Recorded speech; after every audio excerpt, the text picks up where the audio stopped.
ರಾಜ್ಯದಲ್ಲಿ ಫೈನಾನ್ಸ್ ಸಿಬ್ಬಂದಿಗಳ ಕಿರುಕುಳ ಮುಂದುವರೆದಿದೆ. ಕೇವಲ 100 ರೂಪಾಯಿ ಬಾಕಿ ಉಳಿಸಿಕೊಂಡಿದ್ದ ಗ್ರಾಹಕನ ಮನೆಯವರೆಗೂ ಬಂದು ಫೈನಾನ್ಸ್ ಸಿಬ್ಬಂದಿ ಗಲಾಟೆ ಮಾಡಿದ ಘಟನೆ ಬೆಳಗಾವಿ ಸೌದತ್ತಿಯಲ್ಲಿ ನಡೆದಿದೆ.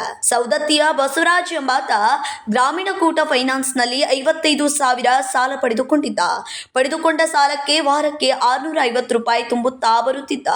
ನಿನ್ನೆ ಬಸವರಾಜ್ 650ರ ಬದಲಿಗೆ 550 ರೂಪಾಯಿ ಮಾತ್ರ ಕಟ್ಟಿದ್ದ.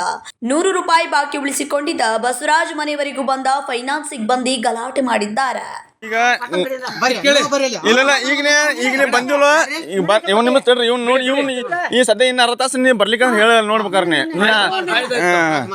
ಇಲ್ಲ ಬಂದಿದ್ನೆ ಇಲ್ಲ ಇವಾಗ ಬಂದಿದ್ನೆ ಇಲ್ಲ ನೀ ಯಾಕೆ ಬಂದಿಲ್ಲ ಮಟ ಎದಕ್ ಬಂದಿ ಅದನ್ನ ಹೇಳ ನನಗ ಕೊಟ್ಟ ಮಟ ಕೇಳ ನಿನ್ಗೆ ನಾ ಮನಿಗೆ ಬಂದಿದ್ನೆ ನಾ ಮನಿಗೆ ಬಂದಿದ್ನೆ ಯಾವ ಅಮೌಂಟ್ ಕಡಿಮೆ ಕೊಟ್ಟ ತೊಂಡಿಂದ ಎಲ್ಲ ಕೊಟ್ಟಿಲ್ಲ ನಿನಗೆ ಏನಾರ ರೊಕ್ಕ ಕೊಡೋದೈತಣ ಇನ್ನು ಎದಕ್ ಬಂದಿಲ್ಲ ಮಟ ಅದನ್ನ ಅಷ್ಟೇ ಹೇಳ ನನಗೆ ನೀ ಎದಕ್ ಬಂದಿ ಅಮೌಂಟ್ ಎಷ್ಟೈತಿ ತಗದ್ ನೋಡ ಎಲ್ಲ ಅಮೌಂಟ್ ಕೊಟ್ಟಿಲ್ಲ ಈಗ ನೀ ಮನಿಗೆ ಎದಕ್ ಬಂದಿ ನಾನು ಯಾರ್ ಕಡಿಮೆ ಕೊಟ್ಟಾರ ಒಂದ್ ಬಿಟ್ಟು ನನಗೆ ಉಸಲ ಕಟ್ಟದಿಂದ ಇನ್ನೊಂದ್ ಬಿಟ್ಟಂದ್ರ ನಾಳೆ ಹಾಕರ್ ನಿನ್ 100 ರೂಪಾಯಿ ತೋ ಇಲ್ಲಿ ಮಟ ಮನಿ ಮಟ ಯಾಕೆ ಬಂದಿ ಇಲ್ಲಿ ಮನೆ ನಾ ಕಟ್ಟಿದ ಮ್ಯಾಗ ನೀವು ಬಂದಿರಿ ನೀನು ಬಂದಿ ಇಲ್ಲ ಏನ್ ಸಮಸ್ಯೆ ಇಲ್ಲ ಹೇಳ್ರಿ ನಿಮ್ದು ಏನ್ ಸಮಸ್ಯೆ ಹೇಳ್ರಿ ಸರ್ ನೋಡಿ ಮಾತಾಡ್ರಿ 12 ಗಂಟೆ ಮತ್ತೆ ಕಾಗಪತ್ರ ಕೇಳಬಾರ್ದ್ರಿ ಮತ್ತೆ ಕಾಗಪತ್ರ ಕೇಳಿ ಮತ್ತೆ ಯಾಕೆ ಬೆಳಿಗ್ಗೆ ಬಂದೆ ತೋರಿಸಿದ್ದೆ ಯಾವ ಅಮೌಂಟ್ ಕೊಟ್ಟನ ಎಲ್ಲ ಅಮೌಂಟ್ ಕೊಟ್ಟಿಲ್ಲ ಯಾವ ಅಮೌಂಟ್ ಎಲ್ಲ ಕೊಟ್ಟಿಲ್ಲ ನೀ ಯಾಕೆ 6 ಗಂಟೆ ನೀನ್ ಕಾಗಪತ್ರ ಕೇಳಿದಕ್ಕೆ ಓಡಿಸಿಟ್ಟು ಬಂದು ನಾನು ಕೇಳಿದೆ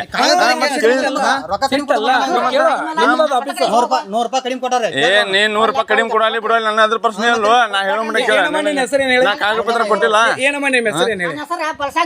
ಮನೆವರೆಗೂ ಬಂದ ಫೈನಾನ್ಸ್ ಸಿಬ್ಬಂದಿಯನ್ನ ಸಾಲ ಪಡೆದುಕೊಂಡಿದ್ದ ಬಸವರಾಜ್ ಹಿಗ್ಗಾಮುಗ್ಗಾ ತರಾಟೆ ತೆಗೆದುಕೊಂಡಿದ್ದಾನೆ.